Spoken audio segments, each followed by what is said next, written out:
Welcome! In this session, we'll tackle the problem titled Can Make Arithmetic Progression from Sequence, which is problem number 1502. This involves checking if an array can be rearranged into an arithmetic progression. Let's dive in and explore the solution step by step.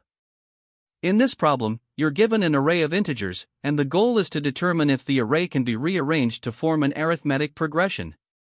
An arithmetic progression is a sequence of numbers where the difference between consecutive elements remains constant. If it's possible to rearrange the array into such a sequence, we return true. Otherwise, we return false. The input to the problem is a single array, ARR, which contains n integers. The output is a Boolean value, true if an arithmetic progression can be formed, and false if it cannot. To understand the problem better, let's look at some examples. In the first example, the input array is 3, 5, 1. If we rearrange the elements, we get 1, 3, 5, and here the differences between consecutive elements are constant. 3 minus 1 equals 2, and 5 minus 3 also equals 2. This means the array can form an arithmetic progression, so the output is true. Now, consider the second example, where the input array is 1, 2, 4. Sorting the array gives 1, 2, 4, but the differences between consecutive elements are not constant. Specifically, 2 minus 1 equals 1, and 4 minus 2 equals 2. Since the differences are not the same, the array cannot form an arithmetic progression, and the output is false. In another example, the input array is 7, 1, 5, 3. Rearranging this array as 1, 3, 5, 7 results in an arithmetic progression where the difference between consecutive elements is consistent. Specifically, 3 minus 1 equals 2, 5 minus 3 equals 2, and 7 minus 5 also equals 2. Since the differences are constant, the output is true. Alongside these examples, the constraints for the problem are as follows. The array length is between 2 and 500, and each element in the array ranges from negative 10,000 to positive 10,000. When solving this problem, there are some important edge cases to consider. First, when the array has only two elements, it always forms an arithmetic progression because any two numbers have a constant difference. Next, we need to take care of negative numbers. For instance, in the array, -3, -1, -5, rearranging it as -5, -3, -1, results in a progression with a difference of 2. Arrays with duplicate numbers, like 2, 2, 2, also form a valid arithmetic progression since the difference between consecutive elements is 0. Finally, you should ensure that your solution handles large inputs efficiently, such as an array of size 500 with elements ranging from negative 10,000 to positive 10,000. To solve the problem of determining whether a given array can be rearranged into an arithmetic progression, we first need to understand what an arithmetic progression, or AP, is. In an AP, the difference between consecutive elements is consistent throughout the sequence. One approach to solve this problem is the brute force method, which involves generating all possible permutations of the array and checking if any of them form an AP. This means we calculate the difference between each pair of consecutive elements in every permutation. If we find any permutation that satisfies the AP condition, we return true. Otherwise, we return false. However, generating all permutations is computationally expensive because the number of permutations grows factorially with the size of the array. Specifically, this approach has a time complexity of O(n), *n, which makes it impractical for larger input sizes. While it's conceptually straightforward, the brute force method is only feasible for very small arrays where n is 5 or less. The brute force approach, while simple to understand, is not scalable due to the rapid growth of permutations as the array size increases. To address this, we can use a more efficient strategy, sorting the array and then checking the differences between consecutive elements. Here's the intuition: since the elements can be rearranged, sorting them ensures that we only need to verify whether the differences between adjacent elements in the sorted array are constant. First, we sort the array, which takes O(n log n) time. Then, we calculate the common difference using the first two elements. With this difference, we traverse the array to verify that all consecutive differences are equal. If any difference deviates, we return false, otherwise, we return true. This approach is significantly more efficient, with an overall time complexity of O(n log n). It's straightforward to implement and avoids the computational overhead of generating permutations, making it suitable for larger input sizes. Another alternative is to use a hash set to validate the arithmetic progression without sorting the array. In this method, we calculate the minimum and maximum values of the array to determine the expected common difference. The idea is to derive the AP pattern directly from these values. First, we calculate the difference by dividing the range of values by the number of elements minus 1. Then, we use a hash set to store the original elements, and for each potential value in the AP, we check if it exists in the hash set. This ensures that all elements follow the AP pattern. The advantage of this method is that it avoids the sorting step, reducing the complexity to O(n) for both finding the min and max values and validating the progression. However, this approach is slightly more complex to implement, as it requires careful handling of edge cases, such as when the difference calculation involves division by 0. While efficient, its added complexity makes it less intuitive compared to sorting. After evaluating the different approaches, the chosen strategy is the sorting-based method. This approach strikes a balance between simplicity and efficiency. While the hash set-based method offers better theoretical time complexity, the practical performance difference is minimal for typical input sizes. Sorting the array provides a straightforward way to align the elements, allowing us to verify the arithmetic progression condition in a single pass. The decision is supported by a few key observations. Sorting naturally arranges the elements in the correct order for comparison. The O(n) log n complexity is efficient for arrays up to 10,000 elements, and the logic is simple to implement and debug. On the other hand, the hash set-based method introduces more complexity, particularly in handling edge cases, without offering significant performance benefits. By leveraging sorting, we ensure that the solution is clear, scalable, and reliable for solving this problem. To solve the problem of determining whether a given array can be rearranged into an arithmetic progression, we need to understand the concept of an AP. An arithmetic progression is a sequence where the difference between consecutive elements remains constant throughout.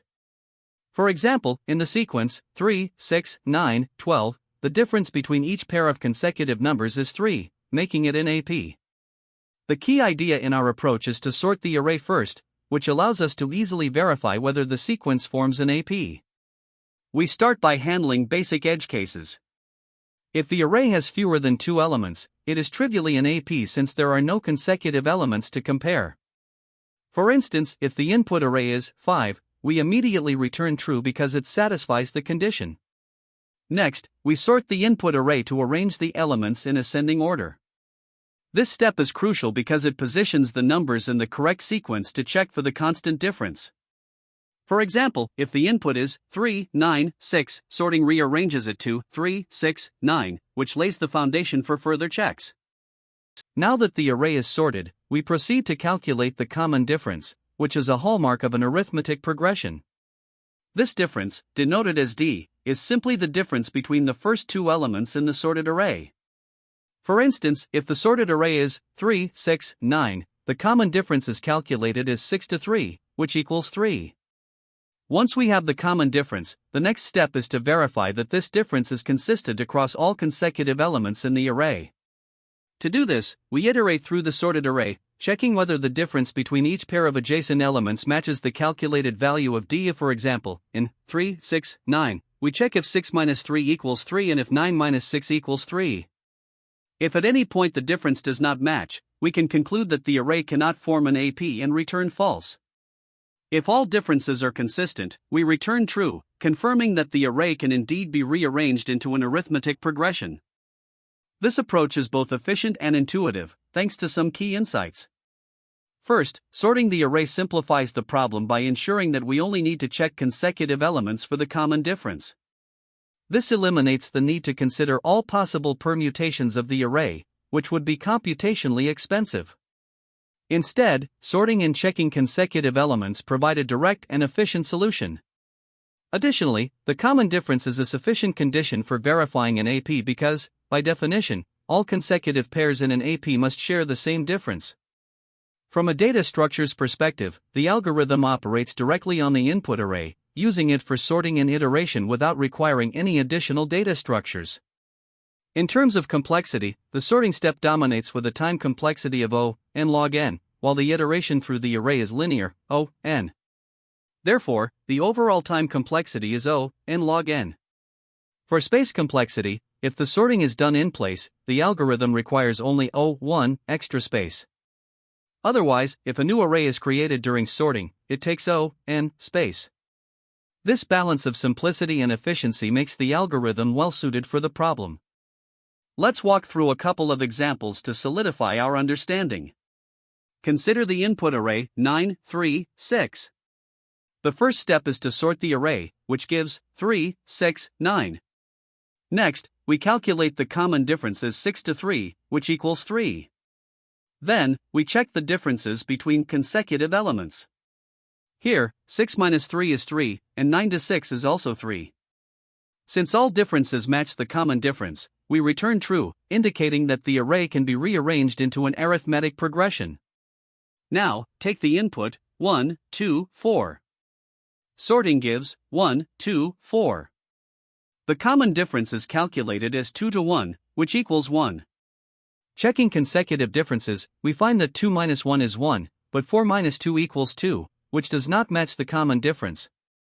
Since the differences are inconsistent, we return false. These examples demonstrate how sorting and checking consecutive differences form a robust method for solving the problem.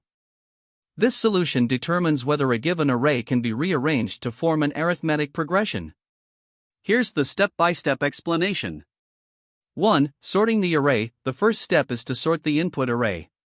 Sorting ensures that we can check the differences between consecutive elements to detect a consistent arithmetic pattern. This operation has a time complexity of O, n log n.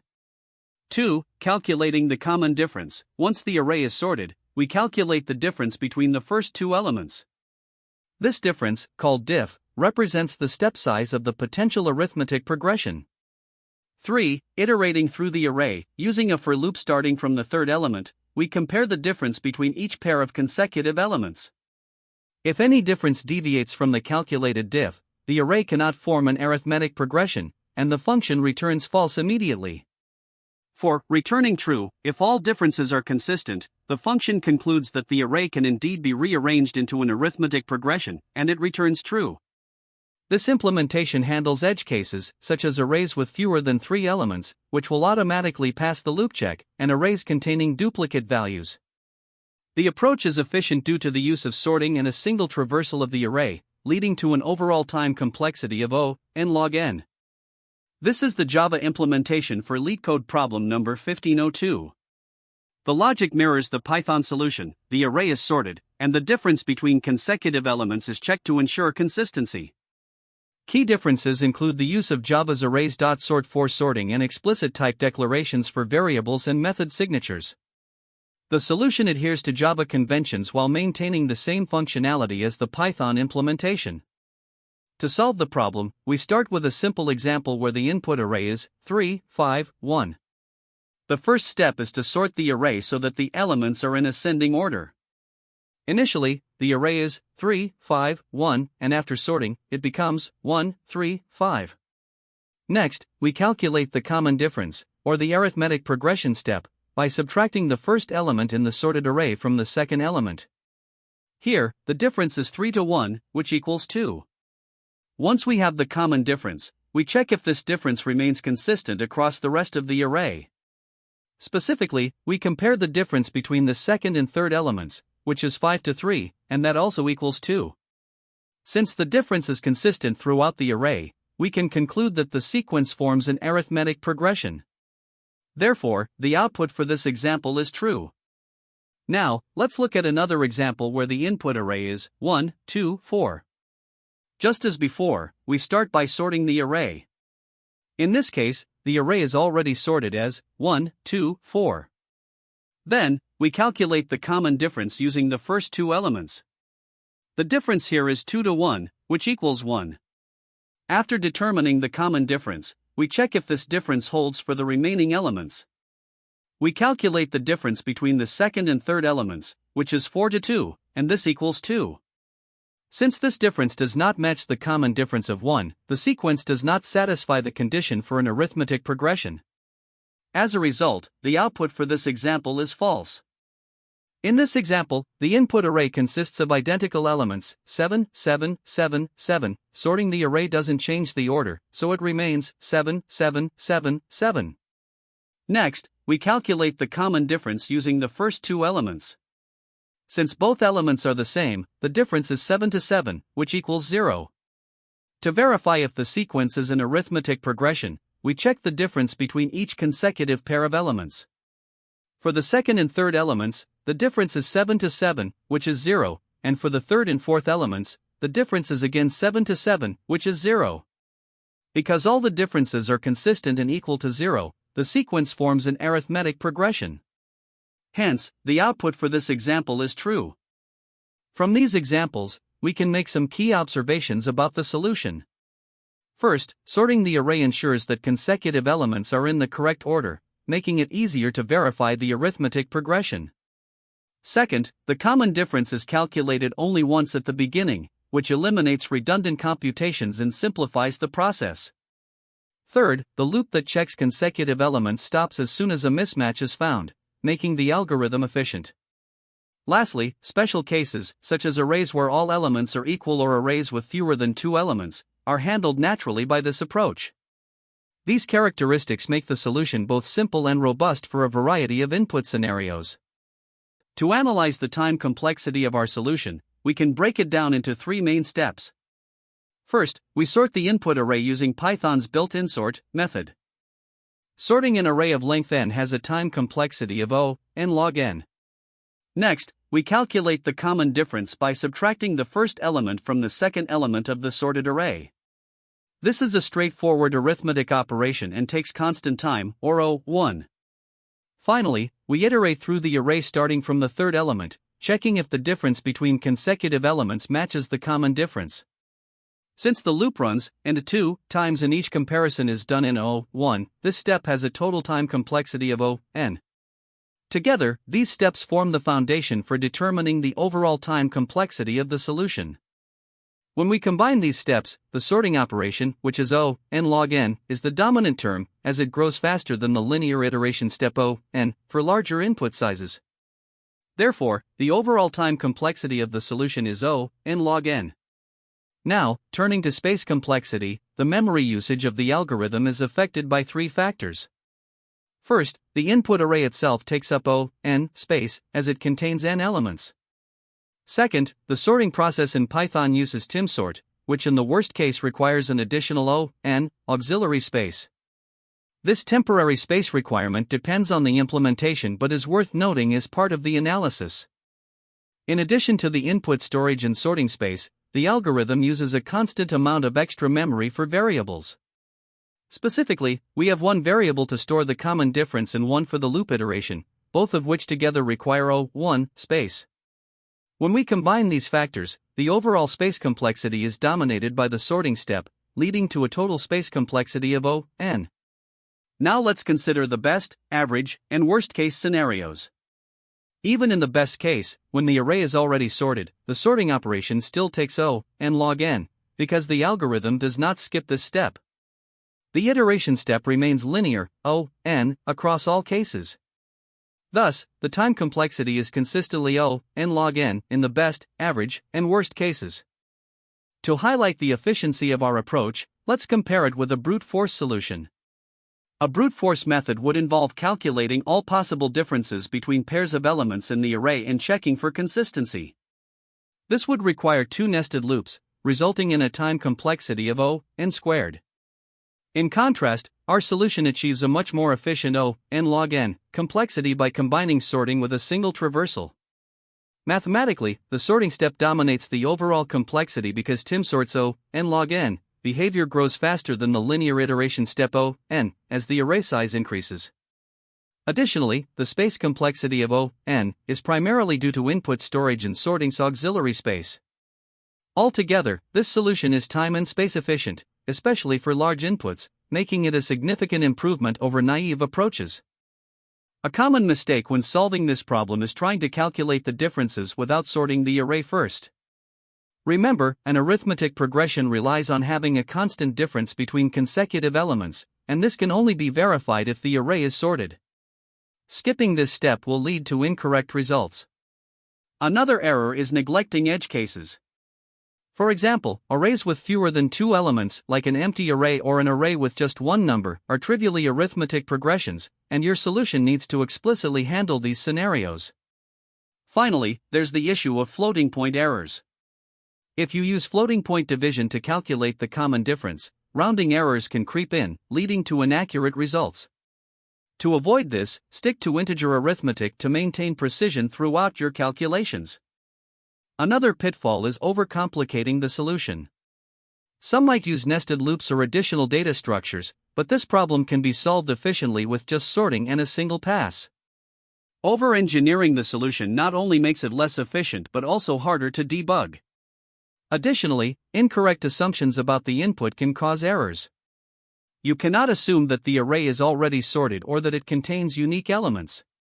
The input may be unsorted and could include duplicates, so your implementation needs to account for these possibilities to ensure correctness. Now, let's look at some important insights for interviews. Sorting the array is a key step because it simplifies the problem significantly. Once the array is sorted, verifying the constant difference becomes very straightforward. It's also vital to show awareness of edge cases such as empty arrays or arrays with just one element, because this demonstrates attention to detail and comprehensive problem solving. In terms of optimization, emphasize that sorting determines the overall time complexity, which is O, n log n. Any approach faster than sorting is unlikely due to the inherent constraints of rearranging elements. Finally, it's worth discussing trade-offs during an interview. While alternatives like using a hash set or a mathematical formula exist, these methods are often less efficient or more error-prone compared to the simplicity of a sorting-based approach. Relating this problem to others, such as contains duplicate or third maximum number, can also show your ability to recognize patterns and draw connections. Now, let's explore some alternative approaches and their trade-offs. The optimal solution is the sorting-based approach. Here, you sort the array, calculate the difference between the first two elements, and then check if all consecutive differences match. This approach is simple and intuitive, with a time complexity of O, n log n, due to the sorting step. However, it relies heavily on the efficiency of the sort itself. Another option is the hash set approach, which involves finding the minimum and maximum values, calculating the common difference, and verifying that all expected values are present in the hash set. While this method has a time complexity of O, n, assuming constant time hash operations, it uses more memory and can be tricky to implement correctly, especially when handling duplicates. Lastly, there's the formula-based approach, which uses the sum formula for arithmetic progressions to verify the sequence. This method has a time complexity of O, n, for summation but is harder to implement accurately, particularly with unsorted input or duplicates. Each method has its pros and cons, and understanding these trade-offs is crucial for making the best decision in a given context. That wraps up our solution to the problem. We discussed the sorting-based approach to solve this effectively, with key takeaways on algorithm design and sequence manipulation. Thank you for watching, and don't forget to like and subscribe for more coding challenges. That's the end of this tutorial. I hope you found this explanation helpful for understanding the solution to this LeetCode problem. If you enjoyed this content, please consider subscribing to the channel for more coding tutorials and solutions.